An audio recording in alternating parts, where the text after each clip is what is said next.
lied is en ga vragen dat je op je voeten staat samen met ons. Hierdie lied zegt, schud die stof van je voeten af. Hij zei, die arbeiders als man, maar die oes is rijp.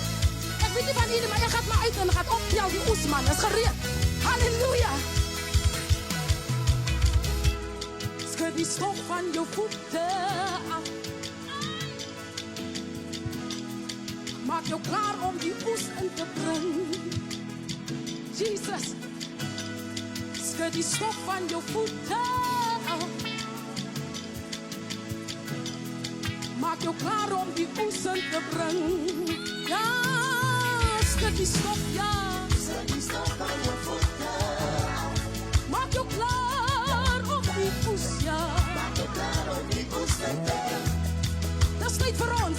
Schud die stof.